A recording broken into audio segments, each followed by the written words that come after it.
Saat kita bahas tentang siswa yang depresi, pasti kita akan bahas tentang sekolah. Sekolah, pasti kita akan bahas tentang konseling, dan sayangnya di sekolah, sebagian konselor masih belum memahami ciri-ciri orang depresi.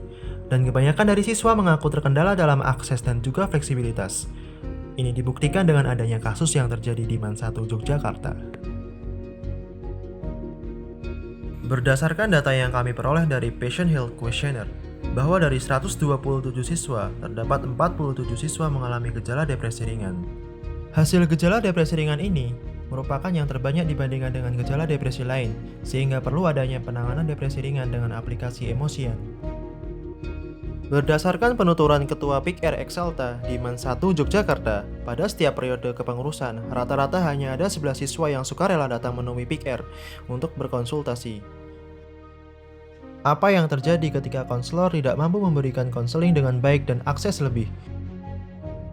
Biasanya, siswa memilih diam.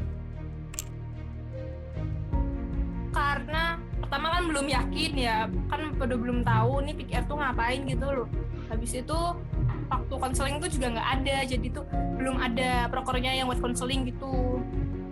Assalamualaikum warahmatullahi wabarakatuh. Perkenalkan, nama saya Azza Nabila, saya dari kelas 12 IPS 2. Azza adalah Ketua PIKR MAN 1 Yogyakarta. Dia menceritakan kendala-kendala yang dialami oleh konselor. Kurang akses ya, jadi tuh kita tuh bisanya tuh cuma langsung konseling tuh langsung, nggak bisa online. Kita masih bingung online tuh mulai gimana gitu. Akhirnya yang tidak terrealisasi. Dari permasalahan tersebut, perlu adanya pengenalan tentang depresi dan aplikasi yang menunjang kegiatan konselor. Untuk itu, kami menawarkan solusi berupa aplikasi Emosian.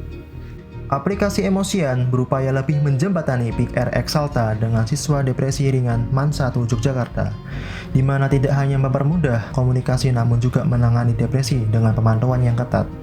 Sistem berbasis mobile application dengan menggunakan bahasa Java atau JavaScript. Berikut merupakan alur kerja aplikasi. Yang pertama, login aplikasi. Yang kedua, melakukan konsultasi atau screening. Kemudian akan muncul output skor depresi. Yang keempat, mengisi jurnal harian.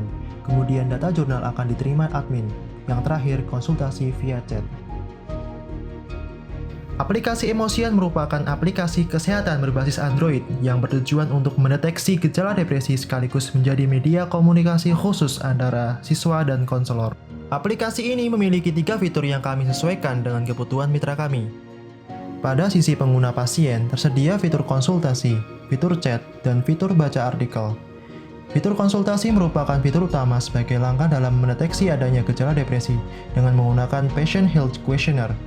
Kemudian, karena kemudahan akses saat berkonsultasi sangat dibutuhkan oleh siswa, maka kami menyediakan fitur chat. Berikut merupakan alur pelaksanaan dari program kami. Yang pertama, pembuatan aplikasi. Yang kedua, mengadakan webinar aplikasi dan pengenalan depresi. Yang ketiga, monitoring. Yang keempat, implementasi aplikasi. Yang kelima, evaluasi program dan aplikasi. Berikut merupakan cuplikan pelaksanaan program kami.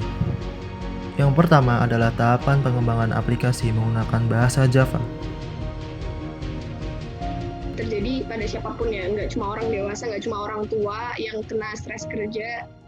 Kemudian, tahapan webinar pengenalan depresi dan aplikasi yang kami lakukan sebanyak 2 kali. Selanjutnya, tahapan monitoring siswa.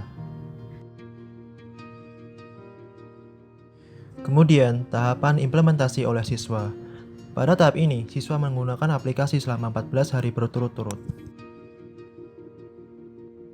Setelah tahapan implementasi, dilanjutkan tahapan evaluasi program webinar dan aplikasi. Berdasarkan hasil penggunaan aplikasi, dari 27 peserta, 11 peserta mengalami penurunan menjadi depresi minimal, 9 peserta tetap depresi ringan, 6 peserta menjadi depresi sedang, serta 1 orang tidak dapat dihubungi.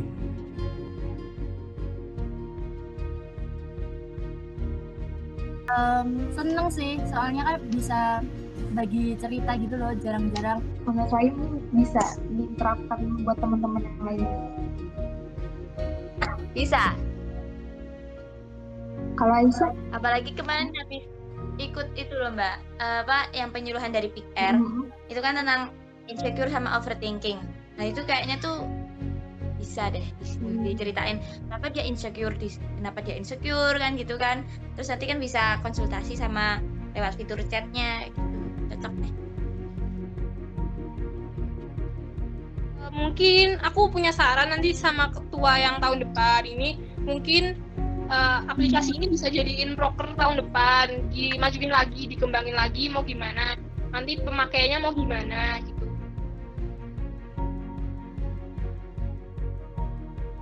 Aplikasi ini karena yang sekarang menjadi konselor itu baru yang kelas 11, makanya itu kita bakal ngadain open recruitment buat yang kelas 10. Jadi semasa kita sudah purna dari jabatan PIKR, dan itu insya Allah masih ada yang lanjutin gitu loh. Alhamdulillah jadi banyak yang nggak memandang rendah PIKR gitu loh, karena akhirnya PIKR benar-benar dijadikan buat sebagai tempat curhat.